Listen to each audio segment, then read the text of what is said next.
Élu de Dieu, avant même que tu aies prononcé le moindre mot ce matin, avant même que tes yeux se soient ouverts sur cette nouvelle journée, il y avait déjà une voix qui résonnait dans les cieux à ton sujet. Une voix qui disait « C'est maintenant, c'est son heure. C'est sa saison. » Et si tu es devant cet écran en ce moment précis, ce n'est pas un accident. Ce n'est pas le fruit du hasard. Ce n'est pas parce que l'algorithme t'a simplement proposé cette vidéo. Non, c'est parce que le Dieu du ciel et de la terre a orchestré cette rencontre entre toi et ce message avant même que le monde soit fondé. Je veux que tu comprennes quelque chose d'essentiel dès maintenant. Il y a des messages qui informent, il y a des messages qui divertissent, et puis il y a des messages qui transforment. Ce que tu es sur le point d'entendre appartient à cette troisième catégorie. Ce que l'Esprit de Dieu m'a chargé de te déclarer aujourd'hui n'est pas une parole ordinaire, c'est une parole de saison. C'est une parole d'activation. C'est une parole qui va toucher des couches profondes de ton être, des espaces de ta vie où même toi tu n'oses plus regarder parce que la douleur de l'attente a rendu ces endroits trop sensibles, trop fragiles. Mais Dieu m'envoie te dire aujourd'hui, lève les yeux sur ce que le ciel est en train de faire en ce mois de mars. Lève les yeux sur cette nouvelle dimension de gloire qui se dépose sur ta vie. Lève les yeux sur cette grâce qui porte ton nom, qui porte le nom de ta famille, qui porte le nom de ta maison. Ce message est pour toi, élu de Dieu, tout entier pour toi. Nous allons parler de la gloire de Dieu qui va se manifester dans ta vie d'une manière concrète, visible, tangible. Nous allons parler de tes mains qui vont toucher la grâce. Nous allons parler de ton mari, de ta femme, de tes enfants. Nous allons parler de l'abondance surnaturelle, de la faveur divine, de la prospérité dans tous les domaines de ton existence. Nous allons parler de ce ciel ouvert qui se tient au-dessus de ta tête en ce mois même. Et nous allons parler de cette accélération divine qui est en train de compresser des années d'attente en quelques jours de grâce. Reste avec moi du début jusqu'à la fin. Ne quitte pas cette vidéo avant la conclusion, parce que la révélation finale que je vais te livrer est décisive pour l'activation de ta destinée. Des gens ont quitté des messages comme celui-ci à mi-chemin et ils ont manqué précisément la parole qui était cachée pour eux à la fin. Ne sois pas de ceux-là. Ta destinée mérite que tu accordes ces minutes à Dieu. Avant d'aller plus loin, élu de Dieu, je dois te dire quelque chose d'important. Si cette chaîne t'a déjà touché, si une parole que tu as entendue ici a changé quelque chose dans ta vie, dans ton cœur, dans ta situation, alors tu as une responsabilité. Abonne-toi maintenant à la chaîne Le Ciel te parle. Clique sur la cloche pour ne manquer aucune parole que le ciel envoie en ta direction. Aime cette vidéo et partage-la avec quelqu'un qui a besoin d'entendre que Dieu n'a pas oublié son nom. Tu ne sais pas qui dans ton entourage attend précisément ce message. Peut-être que la personne à qui tu vas partager cette vidéo dans les prochaines minutes est quelqu'un qui était sur le point d'abandonner. Ton geste de partage peut sauver une destinée. Et dans les commentaires, je veux que tu écrives ceci pour moi. Écris la chose la plus précise que tes mains attendent de toucher cette année. Est-ce que c'est une guérison? Est-ce que c'est une rencontre divine avec l'âme sœur? Est-ce que c'est une percée financière? Est-ce que c'est la restauration de ta famille? Est-ce que c'est un enfant que tu attends depuis des années? Écris-le dans les commentaires. Parce que ce que tu vas déclarer là-bas, ce soir ou demain, tu reviendras le lire et tu diras « Le Seigneur l'a fait. Maintenant, entrons dans la parole. » Élu de Dieu, nous avons tellement appris à parler de la gloire de Dieu comme d'un concept, comme d'une doctrine, comme d'une belle expression que l'on utilise dans les assemblées pour habiller nos prières. Nous disons « à la gloire de Dieu », presque machinalement, mais je veux que ce message te ramène à quelque chose de fondamental, quelque chose que le Saint-Esprit veut restaurer dans ton expérience personnelle. La gloire de Dieu n'est pas une idée abstraite. La gloire de Dieu est une réalité concrète qui se manifeste dans le temps, dans l'espace, dans la matière, dans les circonstances de la vie réelle.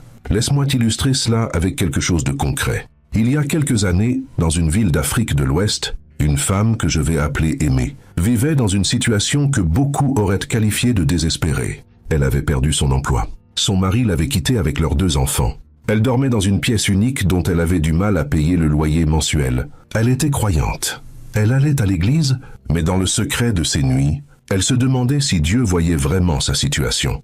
Elle priait, mais ses prières lui semblaient rebondir contre le plafond de cette pièce unique. Et puis un soir, lors d'une veillée de prière, quelqu'un lui a dit une phrase simple. « Ta gloire n'est pas en retard, elle est en transit. » Ce mot a brisé quelque chose à l'intérieur d'elle. Pas immédiatement dans ses circonstances, mais d'abord dans son esprit. Et quand l'intérieur change, L'extérieur ne peut pas rester identique longtemps. 3 mois plus tard, Aimée avait un contrat de travail qu'elle n'avait pas sollicité. Une opportunité de logement qui s'est ouverte de manière inexplicable et son mari est revenu en pleurant, demandant pardon. La gloire de Dieu ne lui a pas été prêchée, elle lui a été manifestée. C'est ce que Dieu veut faire pour toi, élu de Dieu. Pas seulement te parler de sa gloire, te la manifester. Comprends ceci, la gloire de Dieu fonctionne comme la lumière du soleil. Le soleil ne demande pas la permission aux nuages pour briller, il attend simplement que les nuages se dispersent. Et quand ils se dispersent, il inonde tout l'espace de lumière. De la même manière, la gloire de Dieu n'attend pas que ta vie soit parfaite. Elle n'attend pas que tu aies tout résolu. Elle attend simplement que tu ouvres les bras, que tu ouvres le cœur, que tu laisses tomber le poids de l'incrédulité qui s'est accumulé comme des nuages au-dessus de ta tête. Et quand ces nuages se dispersent par la foi, par la déclaration, par l'adoration, la gloire de Dieu inonde tout. Ta situation financière, ton foyer, ta santé, tes relations, tes projets. Mais voici ce que l'ennemi a fait avec beaucoup d'élus. Il a utilisé la durée de l'attente pour convaincre les gens que la gloire de Dieu était destinée aux autres. Il leur a soufflé à l'oreille. Regarde ceux qui ont réussi, regarde ceux que Dieu a bénis. Regarde ceux dont le témoignage remplit les assemblées. Toi, tu n'es pas de cette catégorie.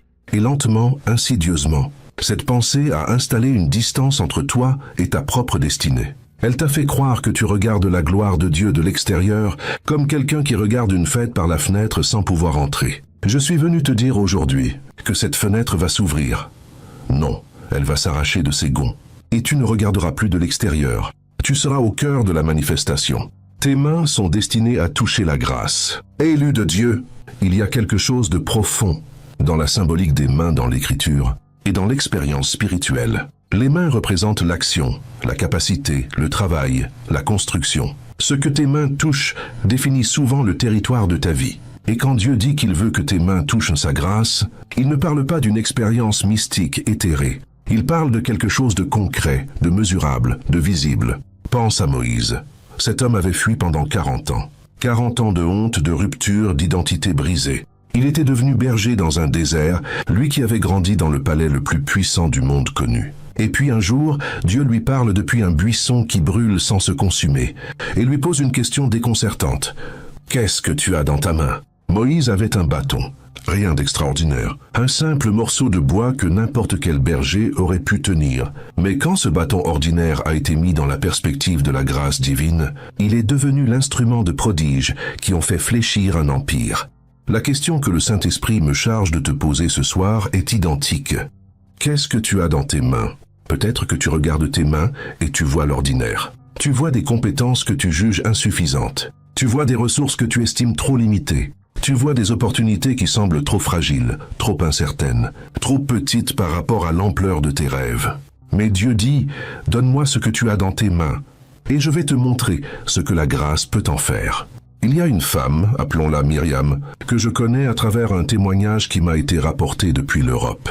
Cette femme était secrétaire dans une petite entreprise depuis 12 ans. 12 ans au même poste, avec le sentiment que sa vie avait cessé d'avancer. Elle priait pour une promotion qui ne venait pas. Elle priait pour une ouverture qui tardait. Et les gens autour d'elle avançaient. Des collègues moins expérimentés obtenaient des postes qu'elle convoitait. Et elle commençait à se demander si Dieu avait oublié son adresse professionnelle. Mais cette femme avait quelque chose que peu de gens valorisaient à sa juste mesure. Elle avait un don extraordinaire pour organiser, pour structurer, pour anticiper les besoins des autres. Elle avait ce don dans ses mains depuis le premier jour, mais elle ne l'avait jamais offert à Dieu comme un instrument de grâce. Et puis un soir, après une période de jeûne et de prière, elle a décidé de traiter son don ordinaire comme un don sacré. Elle a commencé à exercer ce don avec une excellence et une intégrité radicale, comme si elle travaillait pour le roi des rois et non pour un employeur humain. 6 mois plus tard, elle avait quitté cette entreprise pour fonder sa propre structure de conseil en organisation. Aujourd'hui, elle travaille avec des multinationales et emploie 22 personnes. Ce que ses mains ont touché, elles ont commencé à le multiplier par 15, par 20, par 30. La grâce de Dieu a transformé l'ordinaire en extraordinaire. Élu de Dieu, c'est exactement ce que le ciel déclare sur toi en ce mois de mars. Là où tu touchais 1, tu commenceras à toucher 15. Ce n'est pas une formule mathématique. C'est une promesse de multiplication surnaturelle que Dieu place sur chaque domaine que tes mains ont. Cultivé avec fidélité, même dans l'obscurité, même dans la saison de l'incompréhension. Les saisons spirituelles et le secret de l'attente. Élus de Dieu, il faut que nous parlions d'une réalité que beaucoup d'enseignants n'osent pas aborder avec suffisamment de profondeur, parce qu'elle est inconfortable, parce qu'elle ne produit pas les applaudissements immédiats que certains cherchent. Il faut que nous parlions du mystère de l'attente. Il y a des saisons dans la vie d'un élu de Dieu qui ressemblent à de l'abandon, mais qui sont en réalité des saisons de préparation intense. Le problème, c'est que de l'extérieur, l'abandon et la préparation se ressemblent. Les deux sont silencieux. Les deux sont douloureux. Les deux produisent cette impression que quelque chose s'est arrêté, que le ciel ne répond plus, que tes prières sont inaudibles. Mais il y a une différence fondamentale entre les deux. Dans l'abandon, rien ne se passe. Dans la préparation divine, il se passe des choses immenses à l'intérieur même du silence, à l'intérieur même de l'obscurité. Un agriculteur en Côte d'Ivoire, un homme simple que j'appellerais Emmanuel, me racontait un jour quelque chose qui m'a profondément marqué. Il me disait, quand je plante une graine de cacao, il se passe des mois sans que je voie quoi que ce soit. La terre est silencieuse. Si un étranger venait regarder mon champ pendant ces mois, il dirait, cet homme a perdu son temps. Il a enfoncé des graines dans une terre qui ne produit rien. Mais moi, je sais que sous la surface, dans l'obscurité de la terre, quelque chose de vivant se construit. La racine qui va tout porter se développe en premier, avant même que la tige ne sorte. Et il m'a regardé dans les yeux et m'a dit, les gens voient la tige. Mais c'est la racine qui détermine la grandeur de l'arbre. Élu de Dieu, si tu es dans une saison où tu ne vois rien, si tu es dans une saison où le silence du ciel te pèse, si tu es dans une saison où tu pries et tu attends, et tu jeûnes et tu loues, et pourtant, les circonstances semblent figées, je veux que tu entendes ce que Dieu me charge de te dire. Ta racine est en train de se développer. Ce que Dieu est en train de construire, dans ta vie en ce moment, n'est pas visible encore. Non pas parce que Dieu a oublié, mais parce que ce qu'il construit est tellement grand qu'il a besoin de fondations proportionnelles à la grandeur de l'édifice. Et les fondations ne se voient pas. Elles sont cachées sous la surface, mais elles portent tout. Pense à David, cet homme avait été un roi, alors qu'il était encore dans les champs à garder des brebis. L'huile de l'onction était sur sa tête, mais la couronne n'était pas encore sur son front. Et entre l'onction et la manifestation, il y a eu Goliath. Il y a eu Saül qui le pourchassait. Il y a eu des années de caverne, de fuite, de douleur, de trahison. Des moments où l'homme oint a dû se demander si l'onction était réelle ou si c'était un rêve de jeunesse. Mais chaque épreuve de cette période intermédiaire n'était pas une contradiction de la promesse. C'était une construction du roi que David devait devenir. Car le roi qui sort d'une caverne connaît la profondeur humaine. Le roi qui a fui sait ce que ressentent ceux qui souffrent. Le roi qui a tenu son âme en patience sait gouverner avec sagesse. L'attente de David n'a pas retardé sa destinée. Elle l'a qualifié pour sa destinée. Et toi, élu de Dieu, cette saison que tu traverses, cette saison qui t'a semblé longue, injuste, incompréhensible, cette saison n'est pas un accident de parcours. C'est une école royale. C'est un laboratoire de caractère. Et la gloire qui va se manifester sur ta vie sera d'autant plus puissante que les fondations que Dieu a posées pendant l'obscurité seront profondes. Mais voici la bonne nouvelle. Et je veux que tu l'entendes avec la totalité de ton être. Cette saison d'obscurité prend fin. Le printemps arrive. Et dans le contexte prophétique de ce mois de mars, Dieu me charge de te déclarer que c'est maintenant que les racines commencent à produire les tiges. C'est maintenant que ce qui était invisible commence à devenir visible. C'est maintenant que le silence se brise. La localisation divine, ton mari, ta femme, tes enfants. Élu de Dieu, je veux m'arrêter sur quelque chose de très précis, quelque chose que beaucoup de gens portent dans le silence, quelque chose qu'on ose à peine dire à voix haute parce que cela fait trop mal. La solitude affective, l'attente du conjoint, la douleur de voir une famille dispersée ou incomplète. Il y a des élus de Dieu qui ont prié des années pour rencontrer l'âme sœur. Des hommes et des femmes de Dieu qui font tout ce qu'il faut, qui servent avec fidélité, qui ont une belle relation avec le Seigneur, mais qui rentrent dans des maisons silencieuses, le soir, et qui se demandent quand. Dieu va leur envoyer l'un ou l'une qu'il a promis. Et cette attente-là est particulièrement douloureuse parce qu'elle est intime. Elle touche à des espaces de l'identité humaine, que même nos prières les plus élaborées ont du mal à formuler clairement. Il y a des mères qui pleurent pour des enfants qui se sont éloignés. Il y a des pères qui n'ont plus de nouvelles de leurs fils depuis des mois. Il y a des familles qui portent des blessures profondes, des fractures invisibles que les dimanches à l'église ne peuvent pas toujours réparer parce que les murs de la maison restent le théâtre d'une guerre silencieuse. Je pense à une femme que j'appellerais Chantal, une croyante de 42 ans qui vivait en banlieue de Paris. Elle priait depuis 17 ans pour rencontrer un mari. 17 ans. Elle avait fait des jeûnes. Elle avait des témoignages de personnes dans son assemblée qui recevaient réponse à leur prière en quelques mois. Mais pour elle, les années passaient. Et à chaque nouvelle invitation de mariage qu'elle recevait, il y avait une joie sincère pour les autres et une douleur secrète pour elle-même. Elle avait commencé à se dire que peut-être Dieu l'avait appelée au célibat, non par conviction profonde, mais par épuisement de l'attente. Et puis lors d'un voyage qu'elle n'avait pas planifié, un voyage d'affaires qui s'est imposé au dernier moment, elle a rencontré quelqu'un. Un homme de Dieu, solide, mature, qui cherchait lui aussi depuis des années. Ils se sont rencontrés dans un aéroport entre deux vols. Ce qui a commencé comme une conversation banale s'est transformé en quelque chose que ni l'un ni l'autre ne pouvaient expliquer rationnellement. Aujourd'hui, ils sont mariés depuis 4 ans.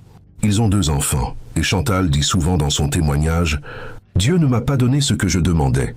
Il m'a donné ce dont j'avais besoin. » Au moment qu'il avait choisi, dans un endroit que je n'aurais jamais pensé à cocher sur ma liste de rencontres possibles. La localisation divine élue de Dieu, c'est cela. Ce n'est pas toi qui trouves, c'est Dieu qui place. Ce n'est pas ta stratégie qui réussit. C'est la providence divine qui ordonne les pas, les voyages, les rencontres, les circonstances. Et ce mois de mars, le ciel m'a chargé de te déclarer que Dieu est en train d'activer des localisations dans ta vie. Il est en train de placer les bonnes personnes sur ton chemin. Il est en train de ramener ce qui s'était éloigné. Il est en train de restaurer ce qui semblait brisé. Ton foyer n'est pas abandonné. Ta famille est dans le regard du Dieu qui voit tout, qui ordonne tout, qui tient tout. Pour ceux qui attendent le conjoint, Dieu connaît le nom de cet homme. Dieu connaît le nom de cette femme. Il n'a pas oublié ta prière. Il est en train d'ordonner les pas. Pour ceux qui ont des enfants qui se sont perdus en chemin, le Dieu qui est berger sait retrouver la brebis égarée. Il sait aller dans les endroits obscurs. Il sait ramener au bercail ceux que tu pleures la nuit. Pour ceux dont le foyer est en crise, le Dieu qui a créé le mariage est également capable de le restaurer. Il n'y a pas de blessure conjugale que la grâce de Dieu ne puisse cicatriser, pourvu que les 2 cœurs restent ouverts à sa souveraineté. Une nouvelle dimension de la gloire. Élu de Dieu, il y a quelque chose que le Saint-Esprit m'a révélé pour toi en préparant ce message, et je veux le déposer avec beaucoup de soin dans ton cœur. Ce que tu as connu de la gloire de Dieu jusqu'ici, aussi beau que cela soit, aussi réel que cela soit, aussi puissant que cela t'ait semblé, ce que tu as connu jusqu'ici n'est pas le plafond, c'est le sol, ce que tu as expérimenté de la gloire divine. Dans le passé est la fondation sur laquelle Dieu va construire une manifestation encore plus grande. Et cette nouvelle dimension de gloire n'est pas simplement une augmentation quantitative de ce que tu as déjà vécu. C'est une transformation qualitative. C'est un passage à un autre niveau d'existence spirituelle. Imagine quelqu'un qui a passé toute sa vie à admirer des photos d'un pays magnifique. Les photos sont réelles. Les photos sont belles. Les photos donnent une idée de la beauté du lieu. Mais le jour où cette personne pose le pied dans ce pays pour la première fois, elle réalise que les photos, aussi belles qu'elles fussent, ne capturaient qu'une fraction de la réalité. L'air, les sons, les couleurs, la dimension physique de l'expérience, tout cela dépasse infiniment l'image bidimensionnelle de la photo. Élu de Dieu, tu as eu des photos de la gloire de Dieu. Tu as eu des avant-goûts. Tu as eu des moments de grâce qui t'ont laissé sans voix. Mais Dieu dit en ce mois de mars, « Ce que tu as connu comme une photo, je vais te le faire vivre comme une immersion totale. » Cette nouvelle dimension de gloire va se manifester dans ta vie quotidienne, dans tes décisions, dans tes relations, dans ton travail, dans ta prière, dans ta louange. Tu vas entrer dans un flux de grâce, où les choses vont commencer à s'aligner d'une manière qui ne sera pas explicable par la seule logique humaine. Je pense à un entrepreneur que j'appellerais Hervé, un croyant qui gérait une petite entreprise de transport au Cameroun depuis plusieurs années. Son entreprise fonctionnait, mais elle plafonnait. Il avait 2 véhicules depuis 5 ans. Il priait pour une expansion, mais rien ne bougeait. Et puis il est entré dans une période de consécration radicale. Pas parce que quelqu'un lui avait dit de le faire, mais parce que son cœur lui disait que quelque chose n'était pas encore aligné avec ce que Dieu voulait faire à travers lui. Il a pris 30 jours pour se consacrer à une prière intense, à une remise à niveau de ses valeurs professionnelles, à une mise en ordre de ses finances personnelles. Et à la fin de ces 30 jours, une opportunité est arrivée qu'il n'avait pas sollicitée. Un contrat avec une organisation internationale qui avait besoin d'un prestataire de transport fiable dans sa région. Ce contrat a multiplié son activité par un facteur qu'il n'osait pas nommer dans ses prières. Aujourd'hui, Hervé gère une flotte de 18 véhicules et emploie 40 personnes. Là où il touchait 1, il touche aujourd'hui bien plus que 15. Ce n'est pas la qualité extraordinaire de son plan d'affaires qui a tout changé. C'est la gloire de Dieu qui s'est posée sur ce qu'il avait déjà. Et la gloire de Dieu, quand elle se pose sur quelque chose, elle ne laisse pas ce quelque chose identique. Elle le transforme, elle le multiplie, elle lui ouvre des portes que personne d'autre n'aurait pu ouvrir. Le ciel ouvert de Mars, l'accélération divine. Élu de Dieu, il y a des mois dans l'agenda prophétique de Dieu qui portent une signature particulière.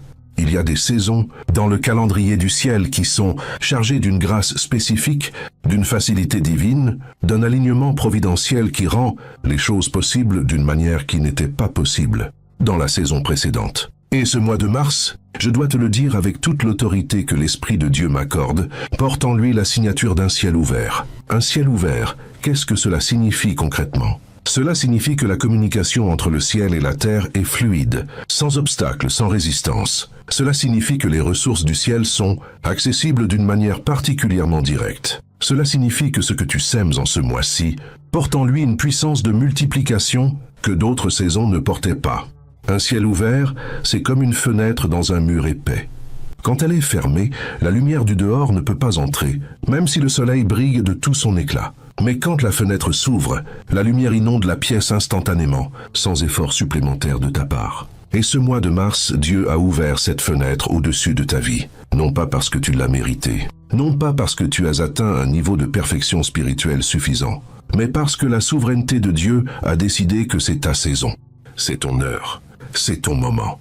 L'accélération divine, c'est quelque chose que peu de gens comprennent jusqu'à ce qu'ils l'expérimentent. C'est la capacité que Dieu a de compresser des années d'évolution normale en quelques semaines ou quelques mois de grâce extraordinaire. Ce qui aurait dû te prendre 10 ans dans le chemin naturel, Dieu peut le réaliser en 10 mois, en 10 semaines, voire en 10 jours, quand il décide d'activer l'accélération divine dans ta vie. Et cette accélération n'est pas arbitraire. Elle n'arrive pas par magie. Elle arrive quand une personne est positionnée correctement, spirituellement et pratiquement, pour recevoir ce que Dieu veut lui donner.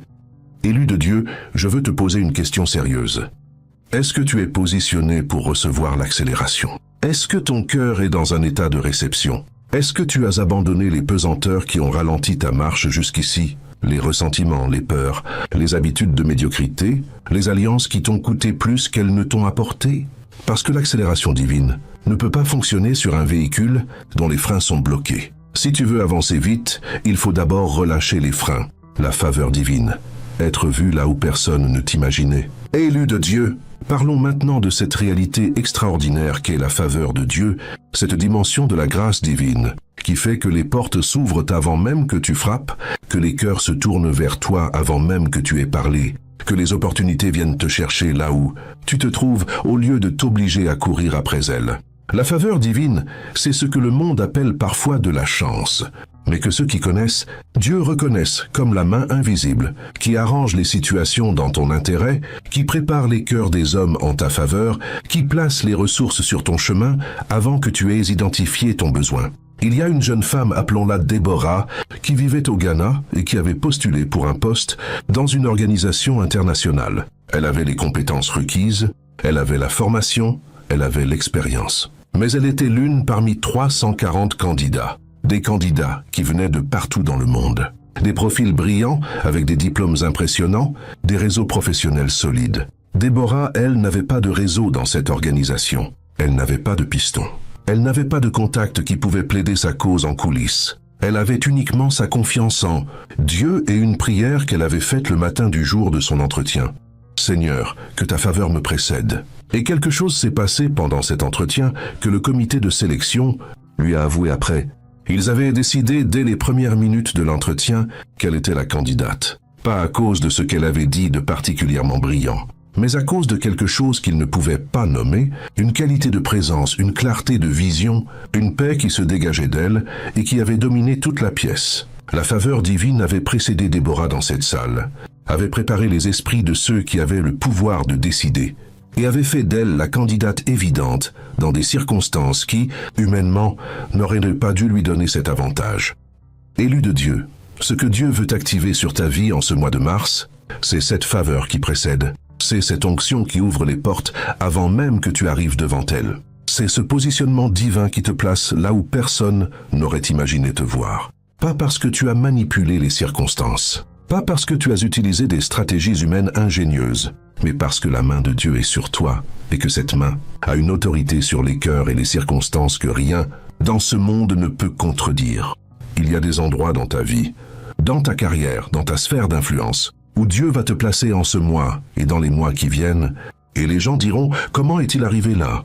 Qui a intercédé pour elle? Comment cela s'est-il passé ?» Et toi, tu sauras que c'est la faveur divine qui a fait ce que nulle stratégie humaine ne pouvait accomplir. La prospérité surnaturelle dans tous les domaines. Élu de Dieu, il faut que nous ayons une conversation sérieuse et profonde sur la prospérité, parce que ce mot a été tellement utilisé, tellement mal utilisé, tellement vidé de sa profondeur, véritable que beaucoup d'élus de Dieu ont une relation ambiguë avec cette réalité. Certains ont été blessés par des enseignements qui réduisaient la prospérité à l'argent. D'autres ont développé une méfiance spirituelle vis-à-vis de tout ce qui touche à l'abondance matérielle, comme si la pauvreté était une vertu en soi. Mais Dieu me charge de rétablir quelque chose d'important. La prospérité véritable, la prospérité biblique, la prospérité que Dieu a en vue pour ses élus est une prospérité intégrale. Elle englobe la santé du corps, la paix de l'âme, la clarté de l'esprit, la solidité des relations, la fécondité du travail, l'abondance des ressources financières, le rayonnement de l'influence. La prospérité de Dieu ne laisse aucun compartiment de ta vie dans la misère, pendant qu'elle bénit un autre. Pense à Abraham. Cet homme était prospère dans tous les sens du terme. Il avait de l'or et de l'argent. Il avait des troupeaux. Il avait une réputation. Il avait une relation profonde avec Dieu. Il avait une femme qu'il aimait. Et Dieu l'a dit lui-même, « Je suis ton bouclier, ta très grande récompense. » La prospérité d'Abraham n'était pas une contradiction de sa sainteté. Elle en était l'expression. Élu de Dieu, Dieu veut te prospérer dans tous les domaines. Pas seulement dans les finances, même si les finances font partie de la prospérité. Il veut te prospérer dans ta santé, pour que ton corps soit un temple fort qui peut accomplir tout ce que ta destinée exige. Il veut te prospérer dans tes relations, pour que les personnes qui t'entourent soient des ajouts à ta vie, et non des soustractions. Il veut te prospérer dans ton travail, pour que ce que tu touches soit porteur de fruits multiplicateurs. Il veut te prospérer dans ta vie intérieure, pour que tu aies une paix qui résiste aux tempêtes extérieures. Et cette prospérité intégrale, elle commence par une décision intérieure. Elle commence par le refus de l'accord intérieur avec la médiocrité. Elle commence par la décision de traiter la promesse de Dieu sur ta vie comme une réalité présente, et non comme une espérance lointaine. Je connais l'histoire d'un homme au Togo, appelons-le Élie, un instituteur qui gagnait un salaire modeste depuis de nombreuses années. Il avait un rêve.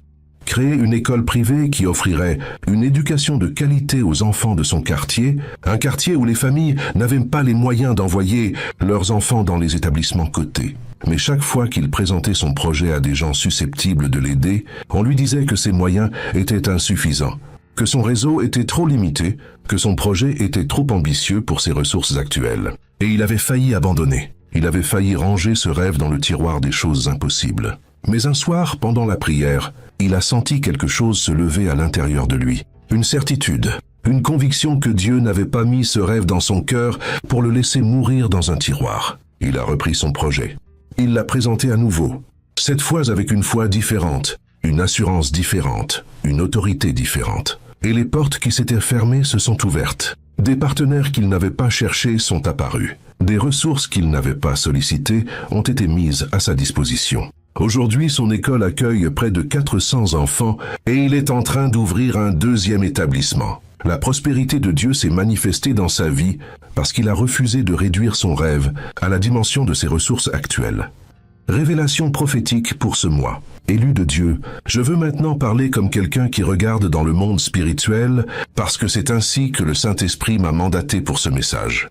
Et ce que je vois dans l'esprit pour toi en ce mois de mars, je dois le déclarer avec toute la clarté que Dieu m'accorde. Je vois des portes qui s'ouvraient, lentement depuis des mois, s'ouvrir entièrement en ce mois-ci. Des dossiers qui stagnaient, recevoir des signatures. Des situations qui semblaient bloquées se débloquer de manière soudaine et inexpliquée. Je vois des appels téléphoniques qui changent des vies. Je vois des rencontres inattendues qui ouvrent des chapitres entiers de destinée. Je vois des enfants qui revenaient perdus trouver leur chemin vers la maison. Je vois des finances qui se rétablissent. Pas progressivement comme on l'aurait attendu dans un scénario naturel, mais avec une vitesse qui déjoue les pronostics. Je vois des dettes qui s'effacent, non pas parce que quelqu'un les a oubliées, mais parce que Dieu envoie les ressources nécessaires par des voies que tu n'as pas prévues dans ton plan de remboursement. Je vois des corps guéris. Je vois des diagnostics qui se retournent. Je vois des médecins qui cherchent une explication à ce qu'ils voient dans les résultats d'analyse et qui ne peuvent pas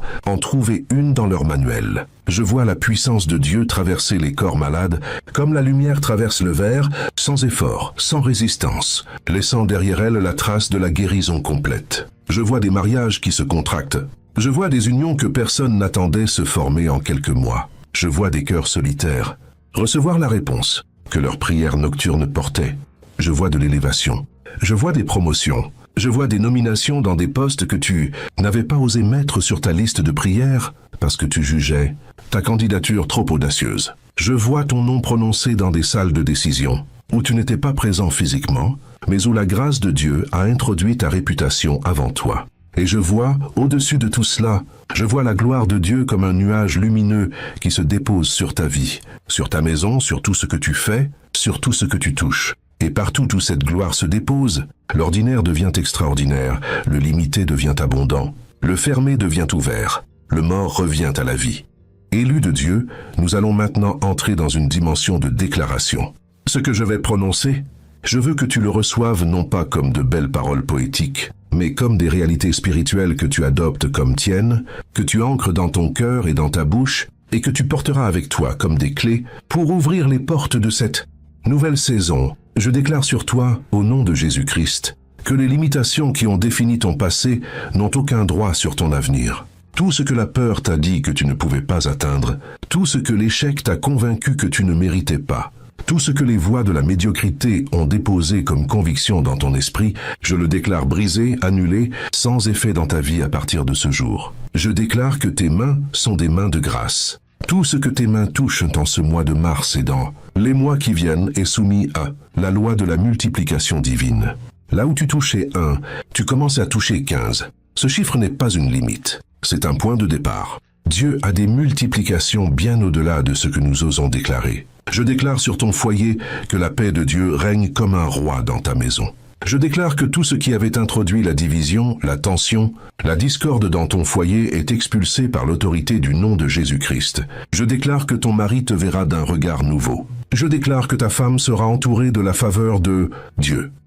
Je déclare que tes enfants sont gardés, guidés, protégés par les anges du Seigneur qui campent autour d'eux partout où ils vont. Je déclare sur tes finances que l'esprit de manque qui a gouverné certaines saisons de ta vie est chassé. Je déclare l'abondance. Je déclare des flux de revenus que tu n'avais pas prévus. Je déclare des opportunités économiques qui portent ton nom. Je déclare que tu seras prêteur et non emprunteur, que tu seras en tête et non en queue, que tu seras béni en entrant et béni en sortant. Je déclare sur ta santé que le Dieu qui guérit est ton Dieu personnel. Je déclare que chaque cellule de ton corps est soumise à l'autorité de la parole de Dieu. Je déclare que les diagnostics négatifs sont reversés par la puissance du Saint-Esprit. Je déclare un corps fort, sain, vigoureux, capable de porter ta destinée jusqu'au bout. Je déclare sur ta destinée que ce que Dieu a commencé dans ta vie, il le complétera. Il n'abandonne pas les œuvres de ses mains. Il ne laisse pas inachevé ce qu'il a commencé avec intention. Tu iras au bout. Tu verras l'accomplissement. Tu témoigneras de ce que le Seigneur a fait. Élus de Dieu, nous approchons de la fin de ce message, et je veux conclure avec quelque chose que le Saint-Esprit m'a mis dans le cœur comme une braise qui brûle, depuis le début de cette parole. Tu verras la gloire. Ces 3 mots sont simples, mais ils portent en eux une profondeur qui peut changer tout le reste. Tu verras la gloire. Pas tu l'imagineras, pas tu l'espéreras de loin. Tu la verras de tes propres yeux, dans ta propre vie, dans tes propres circonstances. Rappelle-toi de cette vérité fondamentale que nous avons traversée ensemble. La gloire de Dieu n'est pas un concept théologique, réservé aux saints et aux prophètes de l'Antiquité. C'est une réalité vivante, dynamique, active, qui cherche à se manifester dans des vies ordinaires pour les rendre extraordinaires. Et ta vie, aussi ordinaire qu'elle puisse te sembler de l'intérieur, est une vie que Dieu a choisie pour y manifester quelque chose d'extraordinaire. Rappelle-toi que tes mains sont des mains destinées à toucher la grâce, pas les mains de quelqu'un d'autre, les tiennes. Ces mains qui ont travaillé, qui ont prié, qui ont parfois tremblé sous le poids de la déception, ces mains sont des mains que Dieu a sanctifiées pour une mission de multiplication. Rappelle-toi que ta famille est dans le regard de Dieu. Ton mari, ta femme, tes enfants. Dieu n'a pas oublié leur nom. Il n'a pas oublié tes prières pour eux. Il travaille, même dans l'invisible, même dans le silence, à ordonner des choses que tu ne peux pas encore voir. Rappelle-toi que ce ciel ouvert de Mars est réel. L'accélération divine est activée. La faveur de Dieu te précède. La prospérité intégrale est ta portion. Et la gloire de Dieu se dépose sur chaque domaine de ta vie, comme la rosée du matin, se dépose sur la terre au lever du soleil, silencieusement, abondamment, transformant ce qui était sec en ce qui est vivant. Ne te décourage pas si tu ne vois pas encore tous les changements dans l'immédiat. La graine plantée ne tarde pas parce qu'elle est morte. Elle tarde parce qu'elle est vivante et qu'elle est en train de construire ses racines. Tiens bon, reste dans la foi, reste dans la louange, reste dans l'espérance agissante. Continue de semer, de prier, de travailler, d'obéir, et la gloire viendra. Elle viendra comme l'aube après la nuit la plus longue. Elle viendra comme la pluie après la saison sèche la plus aride. Elle viendra, et quand elle viendra, elle inondera tout tellement rapidement que tu auras du mal à suivre le rythme de la bénédiction. Voici la déclaration prophétique finale que le ciel me charge de prononcer sur toi. En ce mois de mars, tu ne sortiras pas de là où tu es pour entrer dans un lieu légèrement meilleur. Tu seras déplacé d'un niveau à un autre. Tu seras transporté d'un degré de gloire à un autre degré de gloire. Et ceux qui te connaissaient avant ne pourront pas reconnaître ce que Dieu aura fait après. Car la gloire de Dieu sur ta vie sera si visible, si manifeste, si incontestable, que la seule explication que les hommes pourront trouver sera de dire « c'est la main de Dieu ». C'est le Seigneur qui a fait cela. Et dans ce témoignage, le nom de l'Éternel sera glorifié à travers ta vie. Tiens bon, élu de Dieu, ta gloire n'est pas en retard.